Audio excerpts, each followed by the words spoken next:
제가 오늘 새벽에 이렇게 또 새벽 기도 와서 기도를 하는데, 하나님, 오늘 크리스찬 꿈 환상에서 풋꿈 시간을 어떻게 인도해 주실 것입니까? 이렇게 기도하는데 하나님께서 환상 하나를 보여주시는데, 어떤 이렇게 한 아이나 청년쯤 되는 사람이 있어요. 근데 이제 저보다 키는 조금 작은데 그 사람한테 어떤 굉장한 껍데기가 이렇게 탁 쓰여져 있더라고. 그래서 내가 그 껍데기를 막 벗기려고 엄청 해도 이게 잘 안 벗겨지더라고요. 야, 이거 왜 이렇게 안 벗겨지냐? 이 껍데기가 굉장히 두껍더라고요. 제가 이 환상을 보고서, 오늘 시간이, 정말 중요한 시간이구나. 오늘 이 시간이, 제목이 이제 꿈에 대한 오해예요. 꿈에 대한 오해. 오늘날 왜, 교회 내에서 왜 꿈이나 환상이나 예언이나 이런 부분들을 왜 안 가르쳐 주나? 그런 부분에 대해서, 왜 오늘날 한국교회를 비롯한 많은 교회들이 왜 이러한 현상까지 오게 됐나? 이거에 대한 말씀인데 하나님께서 거기에 맞는 이 환상을 보여주신 것 같아요. 오늘 말씀을 듣다 보면 이 환상이 어떤 의미인지 아마 알게 되실 것입니다. 그래서 오늘날 보면은 많은 사람들이 하나님은 과연 꿈으로 말씀하시지 않는다라는 이런 고정관념을 갖고 있습니다. 왜 이런 고정관념을 갖게 되었을까요?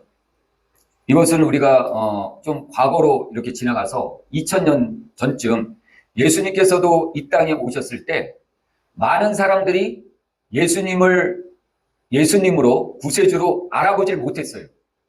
왜 알아보지 못했냐? 그들에게 굉장한 고정관념이 있었어요.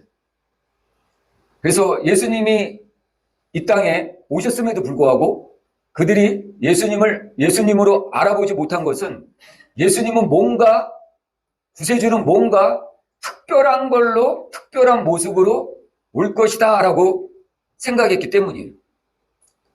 그래서 바리새인들이나 서기관들이 예수님께 묻죠. 네가 하나님의 아들이냐? 이렇게 물어보니까 예수님께서 내가 그렇게 말하였도다 라고 하니까 이 사람들이 신성모독이다. 이거 신성모독이다. 너 같은 자가 무슨 하나님의 아들이냐? 너 옷 입은 거 봐라. 너 목수였잖아. 네가 목수의 아들인 것을 내가 다 아는데, 우리가 다 아는데, 네가 배우지 못한 거를 다 아는데 네가 무슨 하나님의 아들이냐? 라고 하나님의 아들로 인정하지 않았어요. 근데 그들이 그렇게 인정하지 못한 것은 어떻게 보면 당연한 것이에요. 왜냐하면 그들에게는 너무나도 커다란 고정관념이 박혀 있었어요. 목수의 아들이라는 이 고정관념이 박혀 있었던 것이죠. 예수님께서는 뭔가 특별한 모습으로 오시지 않을까?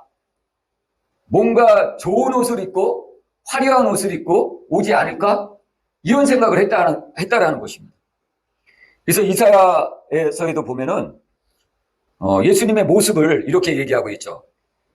그는 주 앞에 자라나기를 연한 순 같고 마른 땅에서 나온 뿌리 같아서 고운 모양도 없고 풍채도 없고 우리가 보기에 흠모할 만한 애가 한 군데도 없다. 남자로서 우리 보통 여자들 그렇잖아요. 남자 딱 보면 멋있다 이렇게 느낄 때가 있잖아요.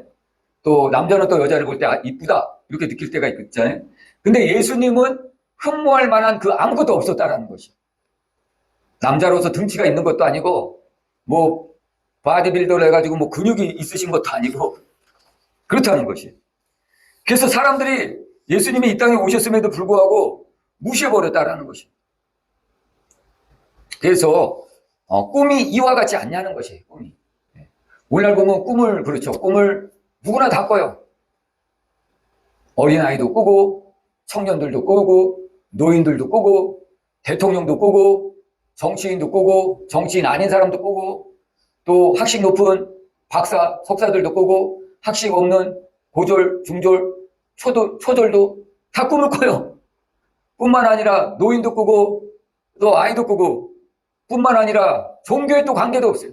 불교 다니는 사람도 꾸고 또 힌두교 믿는 사람도 꾸고 크리스찬도 꾸고 다 꿔. 이러니까 이 꿈이 누구나 다 꾸니까 이게 무슨 의미가 있겠느냐라고 생각하고 있다는 것이죠. 먼저도 말씀드렸지만은 우리가 공기 너무나도 소중하잖아요. 이게 5분이나 10분만 없으면 살아남을 사람이 이 주변에 아무도 없어요. 근데 물 같은 경우는 뭐 하루 안 먹어도 뭐 우리가 충분히 버틸 수 있어요. 하루 정도는 물은. 근데 밥 같은 경우도 뭐 이틀, 3일 굶어도 사실 안 죽어요. 근데 우리는 생각하기를 공기보다 음식이 더 중요하다고 생각해. 음식 안 먹으면 내가 어떻게 이런 걱정들 다 하실 거예요. 근데 나 숨 못 쉬면 어떡해. 보통 이런 생각들은 안 하실 거예요.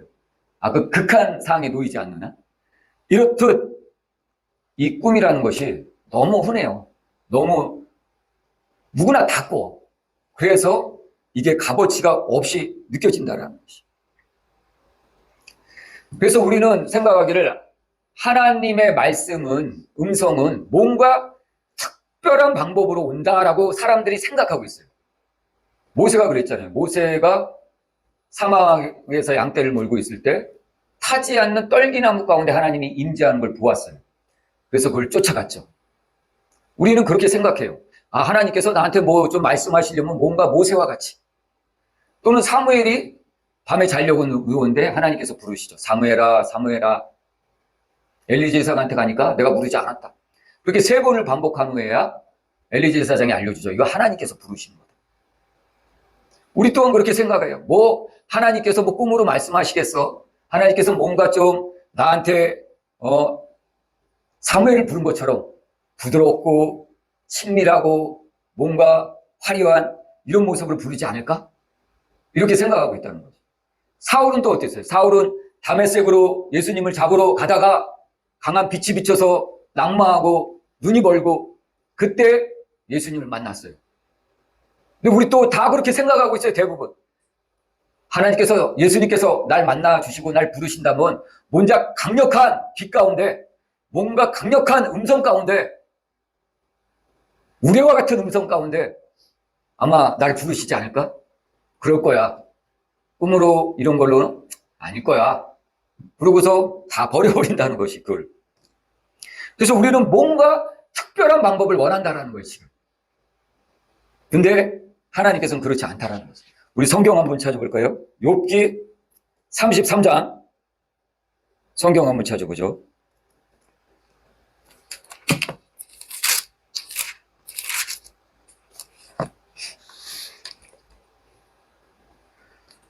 욥기 33장 13절부터 17절까지 하나님께서 사람의 말에 대답하지 않으신다 하여 어찌 하나님과 논쟁하겠느냐.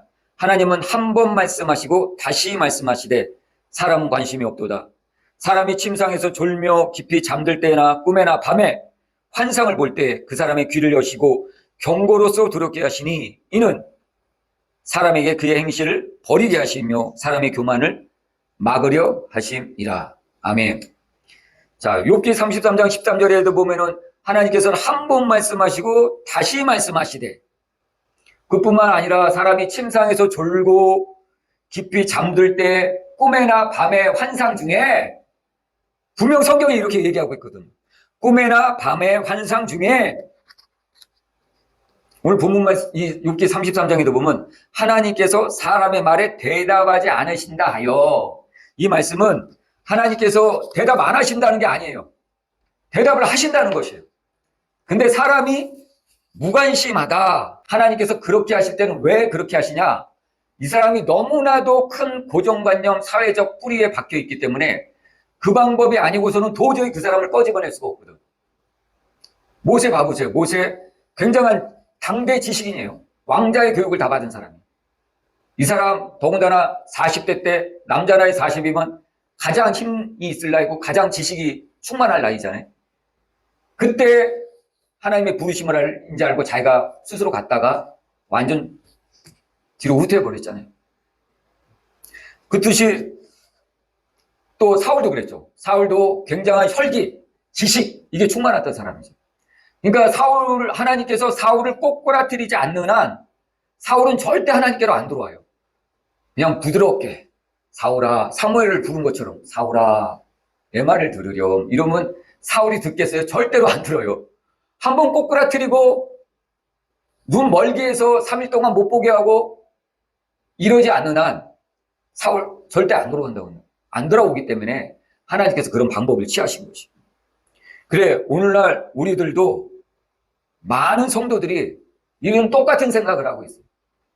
뭔가 특별한 방법으로 나를 불러주시길, 뭔가 특별한 방법으로 나에게 말해 주시기를 바란다니까요.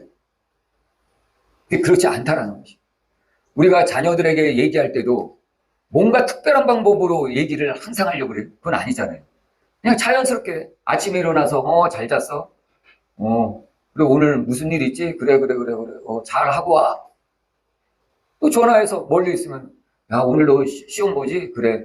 엄마가 기도했으니까 잘 볼 거야. 걱정하지 말고 떨어져도 괜찮아. 잘 보고 와. 이렇게 얘기하지. 뭔가 특별하게 시험 보는 날 앞에 뭔가 서프라이즈한 거를 시험장 앞에 가서 서프라이즈 막 이러는 부모가 없죠, 사실. 근데 우리는 다 그런 방법을 생각하고 있다는 거예요. 그래서 우리는 이 고정관념이 왜 생겼냐면 바로 이러한 생각을 우리가 오랫동안 교회 교육 가운데 가지고 있었다라는 것이죠. 교회 교육 가운데. 그래서 이런 고정관념이 생길 수밖에 없었다라는 것이죠.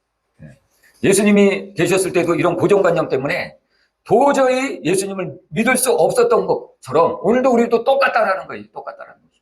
오늘날 말 예수님께서 그렇게 누추한 모습으로 아무도 찾지 않는 저 시골교회에 주님께서 나타나셨다. 그러면 사람들이 과연 거기에 귀를 기울일까요? 안 기울일걸요? 뭔가 대형교회 목사님, 4,000명, 5,000명 모이는 목사님, 아마 많은 사람들은 예수님은 이곳에 임재할 것이라고 생각하고서 볼로 다 모일걸요? 근데 예수님 살아계셨을 때도, 이 땅에 오셨을 때도 예수님께서는 그곳을 먼저 가지 않았어요. 예수님께서는 한 사람 한 사람을 먼저 찾아다녔어요. 한 사람 한 사람을. 오늘 우리들도 이제 이 고정관념의 껍데기를 다 벗어버려야 돼요. 이 고정관념의 껍데기를 벗어버리지 않는 한 우리가 하나님의 음성을 정말 친밀하게 들을 수 없다라는 것이. 오늘 이 고정관념의 껍데기를 다 벗어버리시는 여러분 되시기를 축원합니다.